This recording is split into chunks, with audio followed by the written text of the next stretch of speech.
Good morning. It's Monday morning. We've got a big week planned this week. I'm just about to step into some meetings with our farmer broker reps. So we have farmer broker is our national sales force. So they go into all the pharmacies in Australia and take orders and manage our accounts. So we have a team of about 13 reps in Australia and about 3 reps in New Zealand. And so this morning's our quarterly meeting. So we'll sit on a VC. Everyone is in Sydney from the farmer broker team, and then we'll dial into this one.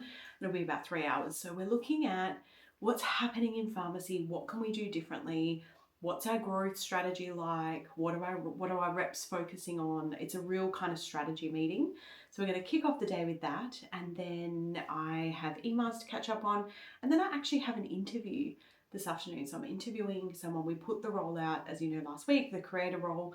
We actually had so many applications, and in particular, there was a couple of people who were very, very skilled in video editing that we're interested in for a separate role. So we're going to interview those today. We're still looking for the content creator role, but I actually met with quite a few people that I'm going to work with last week off the back of the chat that I had in Tasmania's creator community. So I had 4 hours of meetings today. We did our big meetings with our farm broker team, and that was a big strategy day. Then I had so many emails to get through. Honestly, I feel like some days it's just, there could be like 200-300 emails in my inbox, and I've got to scan for like the most important priorities to like hand over. So I had to sort all that out. So I'm just getting, and I did an interview for the content creator role. We actually had to read through another pile of resumes. We've had another 70 applications. So that's always a process. And now I'm off to fit Pilates in, because I think it's so important to move your body. And even on the days where I feel like I can't do it, I just need to find an hour. So that's what I'm doing today. Good morning. It is Tuesday morning. I have started my day. I went for a walk, did my planning for the day. I always like to pre-plan at least my top 3 priorities so that I can make sure I smash those first and then fill the rest of the time with anything else that needs doing. But for anyone who's applying for jobs, I thought it would be important to raise this because we have had 186 applications on our Seek profile for a full-time content creator, which is a great result. And we've had to go through a lot of those applications and shortlist them. One of the biggest red flags for me when someone applies for a job is to not look us up and find out who they're applying for. So probably about 80% of these applications do not have a cover letter. I do not understand how anyone would apply for a job these days without attaching a cover letter. It's such a red flag for businesses. So here are my top tips. If you're looking for a job within a company, yes, it's important to understand the business. So go look on their social profiles, go look at their website, get a feel for like who they are, their tone of voice, and definitely attach a cover letter of why you'd be great for the role, highlighting all the specific tasks that are must-haves. Because again, 80% of these 186 applications do not even have the skill set that we need. So we're after like lots of video content, someone who's excelled in a role and actually created content, but I'm actually getting a lot of social media managers who have like totally different degrees and none of them have video or content creation experience. They've got social media management experience, but that's not what we're after. So it's really important if you really want to like stand out. It's so easy to stand out because the bar is so low. So you could do a cover letter, attach that, send it off. And then what you could also do is send an email. And someone was really clever who did apply for our job. They noticed that we had looked at their application, and then they sent a follow-up email saying, I've noticed that you've looked at my application. I'm really excited. You know, here's the reasons why I'd love to work with you. But this particular person didn't have the ability and the skill set that we needed. So had they had the skill set, that would have been a really great way to get my attention and stand out against these 186 applications. So definitely a reminder, if you're applying for jobs, there's definitely a better way to go about it, making sure you know the business, do the cover letter, and then follow them up afterwards, because that was definitely a nice touch. We sometimes will put in our applications like apply via email, not via Seek. And that's interesting too, because it's like how many people are actually paying attention to what you're asking. So they're just my tips for the day, applying on Seek. And now we've really cut down those applications. We had an interview yesterday that was really good. We've got a couple more this week, and then we'll go through that process. And I'll keep reporting back to you on how we go and what we do at each stage of recruitment, because I think it's important for other businesses to know. Like, we used to just hire based on interviews, and since we changed it and we interview based on skill set and do the Gallup test, we've definitely seen a huge improvement in the cohesiveness of our team and making sure that we're hiring the right people to fill the right gaps. It's actually been game changing. So if you're not hiring based on some kind of analysis, I definitely think you need to look at it. And the Gallup's been great for us. Even with our latest hire, who was an executive assistant, we could actually look at my Gallup test results. We could look at my sales manager's Gallup test results, and we could choose an assistant who would best support us based on how we are and their skill set. And it actually worked incredibly well. And it wasn't the initial person that we were going to hire. So I think it just proves the point that you really need to deep dive into skill sets and what will balance each other to get the most cohesive team and also the best results. That's my tips for the day. Good morning. It's Thursday. It's been a great week. I'm actually on a high because I've achieved quite a few things. We signed off the budget. I had my big shareholders meeting. I got to present on the success of our last financial year. And we actually saw 69% growth, which was a whopping year for us. And we've actually potentially found some new talent. We've been looking to hire more people. And we've also had some huge wins in pharmacy this week. So it's been a great week overall. And I thought I'd chat a little bit about building teams, because I think when you're a founder, like even coming back to our story, I actually hired someone as an assistant 10 hours a week before I even paid myself a wage. So this is just your reminder, if you're building a business, like, too many people, one of the biggest mistakes I see them make is to try and draw so much money out of the business to pay themselves a wage.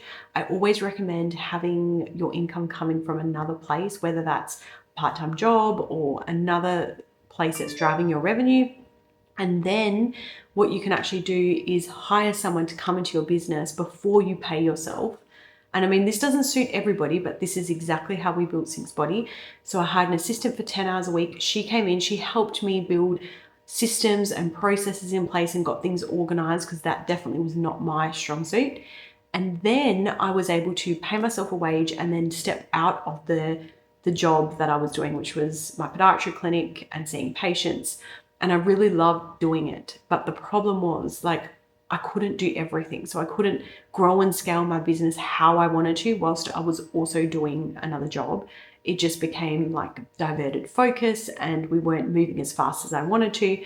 So I think it's great to be able to get yourself into that position. But then with hiring other staff, what I've done over the years is look for, what am I really good at? Like, what is my number one skills in the business?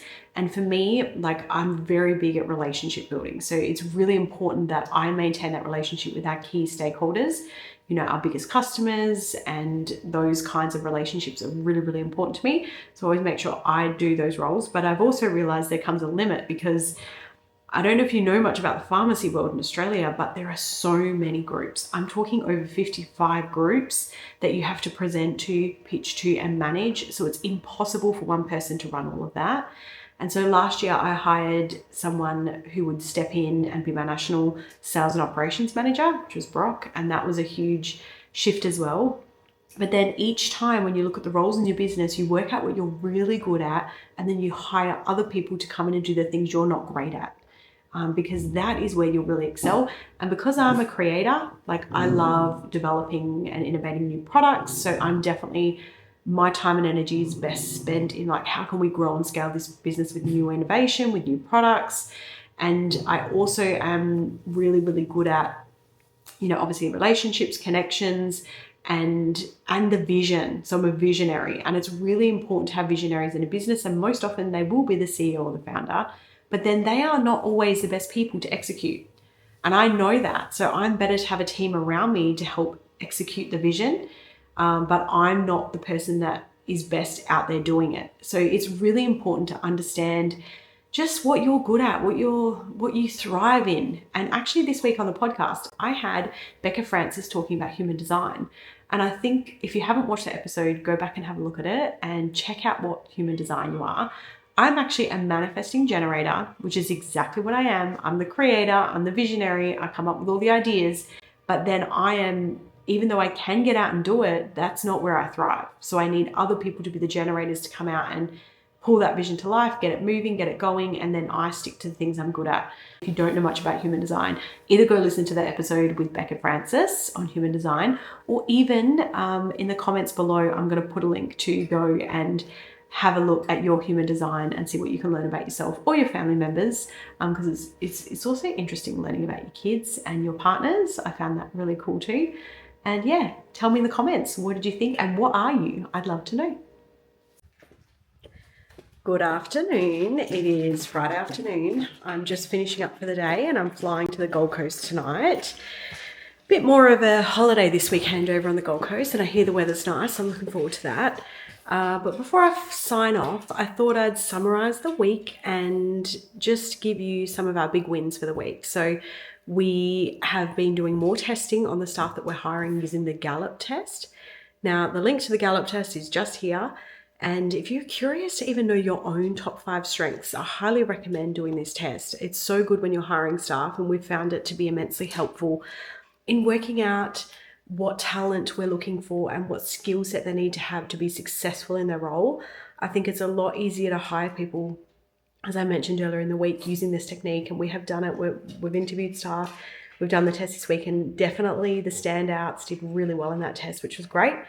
And we're also looking at the office location. And I thought I would start to talk about this because as someone who's had a remote office, like we work all remotely in Perth, in Queensland and the rest of Australia.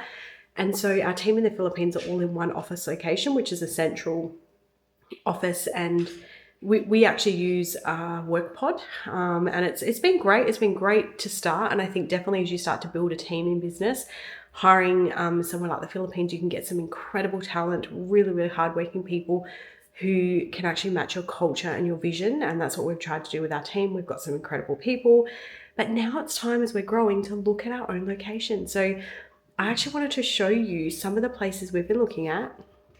So here, this is the front runner at the moment, and we've had to go through a lot of probably not ideal places before the team have found this one. But I really like this one, so I wanted to show you. So we're actually finding that looking at housing is actually been easier because commercial property is really tricky you need lots of business approvals that we just don't have. So here we are, show you a little video going through here. But this little place looks pretty cool. It's like a brand new kind of 2-story house that we can convert into an office. It's got 3 bedrooms, and it also has some living spaces, a balcony with some great views. And let me just turn the volume off there. Yeah, it's pretty cool. So this has definitely been an upgrade of what we've been looking at. And cost-wise, it's got aircon too, which we're happy with. Great views, good kitchen space, and we can actually convert one of the walk-in robes as like an office display area. And yeah, there's like so much we can do with this space. So pretty interesting. Cost-wise, we're looking at about 50,000 PHP per month, which equates to about $1,300, and it actually costs us a whole lot more to hire our staff in the Philippines office. So it's costing us probably about $1,500 to $2,000 a month. And the more staff we hire, the higher that fee goes up when we're hiring an office in Dumaguete in the Philippines. So when we have our own place, we'll be able to deck it out exactly how we want. And I'm going to take you on this journey as we do the fit out and show you the expenses and how we've gone about the process. And I really did want to get a commercial property at first, but like I said, the red tape is just too tricky right now. And we can do this on a 12-month lease. With an option to extend, which is what we're looking at the moment. But I'll keep you posted, and hope you all have a fabulous weekend, and I'll be back next week to show you what's happening behind SynxBody Weekly.